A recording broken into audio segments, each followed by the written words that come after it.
Hello guys, good morning, જય શ્રી કૃષ્ણ. કેમ છો બધા? મજામાં ને? તો સ્વાગત છે તમારા આજના એક ન્યૂ વ્લોગમાં. તો જો સવારમાં મસ્ત રેડી થઈ ગયા અને કામકાજ પણ બધું પતી ગયું છે. અને જો વાગી ગયા છે એક્ઝેક્ટ 12, એટલે સવાર તો નથી, એમ તો 12 વાગી ગયા છે. તો જો મસ્ત રેડી થઈ ગયા છીએ અને કપડાં પણ ધોઈ ગયા અને બધું થઈ ગયું છે કામકાજ તો. અને કાલ તો જામનગર ગયા હતા. કાલને પરમ દિવસ તો બહુ મજા જ આવી ગઈ, કેમ કે કેટલા દિવસ પછી બધાને મળ્યા ને, તો મજા આવી એમાં તે તમને લોકોને ગઈકાલના બ્લોગમાં દાદા અને બા બધા જોવા મળ્યા હશે. દાદા અને બા તો મસ્ત એવી કોમેડી કરતા હતા, તો તમને લોકોને બધાને મને ખબર છે કે બહુ મજા આવી હશે, કેમ કે ઘણા દિવસ પછી બા અને દાદા દેખાડા. બા તો એમ કહેતા હતા કે બધા ઓલા કહેતા હશે કે ઓલા ટીલીબેન હમણાં દેખાતા નથી બ્લોગમાં. મેં કીધું હા બા, બધા તમારી રાહ જોતા હોય છે. મેં કીધું હાલો તમે ત્યાં આવતા રહ્યો રાજકોટ. તો કે ના મને ન ફાવે. મેં કીધું એવું કાંઈ ના હોય, ફાવે. તો જોઈએ હવે, એમ કહેતા હતા કે થોડોક ઠંડી ઓછી થઈ જાય ને સંક્રાંત પછી, એટલે પછી ચક્કર મારશું. મેં કીધું વાંધો નહીં, ત્યારે આવજો. ચાલો તો જો અત્યારે તો રેડી થઈ ગઈ છું અને હવે આપણે જવાનું છે દીશુના ઘરે, કેમ કે થોડુંક ગામમાં કામ છે ને, તો એના માટે જવાનું છે. તો કે અહીંયા આવો પછી આપણે જમી કરીને જાય. તો કીધું ચાલો કાંઈ વાંધો નહીં.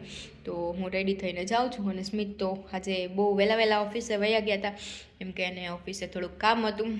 તો કીધું કાંઈ વાંધો નહીં, એ ગયા. અને હવે 12 વાગે હું પણ જાઉં છું. એ આઈ થિંક 9:30 તો હા વહી ગયા હતા, 9:30 આસપાસ તો, કેમ કે આજે થોડું ઘણું કામ હતું. ચાલો તો હવે હું જાઉં છું અત્યારે દીશુન્યા, અને પછી આપણે આગળ મળીએ. ઓકે ચાલો બાય. ચાલો તો જમી કરી ફ્રી થઈને અમે મારી ગાડીને પણ જમાડવા માટે આવી ગયા હતા, કેમ કે એને ભૂખ તો લાગે જ ને, એના વગર તો ચાલે નહીં. તો પછી ત્યાંથી ફાઇનલી એને પણ મસ્ત પેટ ભરાઈ ગયું. અને પછી અમે લોકો ત્યાંથી નીકળી ગયા અને ગામમાં કામ હતું એ બધું પતાવીને અમે લોકો પાછા ઘરે આવી ગયા. અને ઘરે જો મસ્ત એવું આપણા જે સેન્ડવિચનો પ્રોગ્રામ હતો. સૌથી પહેલાં તો આપણે ભજીયા બનાવી લીધા હતા, પણ ડેઝર્ટમાં આપણે મસ્ત પાઇનેપલ ચીઝ આઈસ્ક્રીમ સેન્ડવિચ બનાવતા હતા. તો મને તો ખબર નહોતી કે અહીંયા મારો પણ વિડીયો ઉતરે છે. તો શૂટ થતો હતો વિડીયો, ને જો હું મસ્ત એવી પાઇનેપલ ચીઝ સેન્ડવિચ બનાવતી હતી. અને પછી જોયું ને તો ખબર પડી કે સ્મિત મારો પણ બ્લોગ ઉતારે છે. ને જો મસ્ત તારક મહેતા ચાલતું તો અહીંયા ટપ્પુ આવી ગયો હતો અને જોરદાર કોમેડી હાલતી હતી, તો મજા જ આવતી હતી.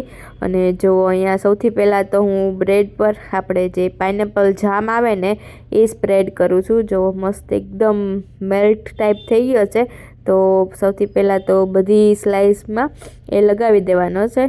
જો મેં આઈ થિંક જેટલી જોતી હતી 5-6 જેટલી એમાં લગાવી દીધો હતો. અને જો અહીંયા દિશા બધાય મને આપતા હતા કે મારે અમુક વસ્તુ લઈને બેઠી નહોતી, પછી હું તો ટીવી જોવા લઈ ગઈ, તો દીશુએ બધું આપ્યું મને.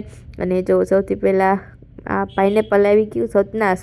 સૌથી પહેલાં તો આપણે જે જામ હતું એ લગાવી દીધું, અને આ આવી ગયા છે પાઇનેપલના પીસ. તો જો મેં જોયું પણ બધા એમાં કટિંગ કરેલા જ આવેલા હતા.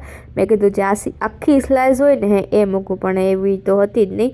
તો ફાઇનલી પછી મેં આજ રાખી દીધી સ્લાઇસ. જો આવી રીતે બે રાખી દીધી છે બધા એમાં, એટલે જેથી જે પણ બાઇટ લે ને એમાં એ લોકોને પાઇનેપલ આવે બધે બાઇટમાં એ રીતે. જો તો બધામાં મેં આ પાઇનેપલની સ્લાઇસ મૂકી દીધી છે. અને પછી આપણે ચીઝ એડ કરી દીધું છે. જોઈ લ્યો, આનો ટેસ્ટ એટલો જબરજસ્ત આવે છે કે જે આપણે અમદાવાદના માણેક ચોકમાં જે આઈસ્ક્રીમ સેન્ડવિચ મળે છે ને, સેમ ટુ સેમ એવો જ ટેસ્ટ આવે છે. જુઓ તો આપણે મસ્ત એવું ચીઝ એડ કરી દીધું, અને પછી ફાઇનલી આપણે આઈસ્ક્રીમ એડ કરી દીધો. ત્યારની એ છે ને બહુ ઈચ્છા હતી બધાને કે આપણે આ સેન્ડવિચ ખાવી છે. અમે થોડા ટાઈમ પહેલાં ગયા હતા ને અમદાવાદ, ત્યારે ખાધી હતી. તો કીધું ચાલો વાંધો નહીં, હવે આપણે ઘરે ટ્રાય કરીએ કે કેવી બને છે. તો દીશુ એનું થોડું ઘણું કામ હતું એ પતાવતા હતા, અને હું અહીંયા મસ્ત એવી સેન્ડવિચ બનાવવા લાગી ગઈ હતી. તો જો આપણે આઈસ્ક્રીમ પણ એડ કરી દીધો છે. મેં બહુ ઝાઝો આઈસ્ક્રીમ એડ નહોતો કર્યો, કેમ કે હજી તો આપણે સેમ્પલ પૂરતું બનાવતા હતા કે કેવું ટેસ્ટિંગ લાગે છે. એટલે જો આપણે ઓલું જે મોટું પેકેટ આવે છે ને એ પણ નથી લીધું, 2 ડબ્બી જ લઈ આવ્યા છીએ કે પહેલાં ટ્રાય કરી જઈએ, જો ભાવે તો આપણે હજુ ઝાઝું બનાવશું. તો જો મસ્ત એવું આપણે આઈસ્ક્રીમ એડ કરી દીધો છે અને એની ઉપર પણ આપણે પાછું ચીઝ થોડુંક એડ કરી દઈશું એટલે એકદમ મસ્ત ટેસ્ટ આવે. ચીઝ આઈસ્ક્રીમ અને પાઇનેપલ જામ અને પાઇનેપલનું પીસ આટલું એડ કરીને કરી દેવાનું છે. અને જો 2 પીસ મસ્ત આમ જોઈન્ટ કરી દીધા અને એના મસ્ત એવા 4 પીસ કરી દીધા છે. એકદમ મસ્ત સેન્ડવિચ બનીને રેડી થઈ ગઈ છે, જોઈ લો. એનું કટિંગ કરવાની પણ એક રીત છે. જો તમે આ રીતે કટ ના કરું ને તો બધું અંદરનું જે સ્ટફિંગ હોય ને એ નીકળી જાય. તો જો મસ્ત આ રીતે આપણે એકદમ કટિંગ કરવાનું છે. અને જોઈ લ્યો, હું દેતી હતી સ્મિતને તો કે પહેલાં તું જ ટ્રાય કર. અને જો મેં ફર્સ્ટ બાઇટ લઈ લીધું હતું અને એટલું જોરદાર હતું કે વાત જ ના પૂછો. બહુ મસ્ત સેન્ડવિચ બની હતી. એટલે આમ જો કેવી હું ખુશ થાઉં છું, એટલી જ મજા આવી ગઈ હતી. જો પછી કીધું હવે મારે એકને જ નથી ખાવાની, તમે બધાએ લઈ લ્યો. તો પછી મસ્ત બધાએ સેન્ડવિચનો આનંદ લીધો અને પછી અમે લોકો ત્યાંથી નીકળી ગયા હતા બહાર ચક્કર મારવા માટે. જો ઠંડી પણ એવી હતી અને અમારે લોકોને મસ્ત જમી કરીને પછી ચક્કર મારવા ગયા. તો ચાલો આપણે પણ ચક્કર મારવા નીકળ્યા છીએ તો સોડા પીતા જાય. અને અમે લોકો અમારી ફેમસ પ્લેસ ઉપર જતા હતા અને સંક્રાંતની જો એકદમ જોરશોરથી તૈયારી ચાલુ થઈ ગઈ હતી. અને શેરડીના તો જો ઢગલા ને ઢગલા પડ્યા છે. જો હા છે ને એકદમ ઝાઝી બધી એટલી શેરડી પડી છે.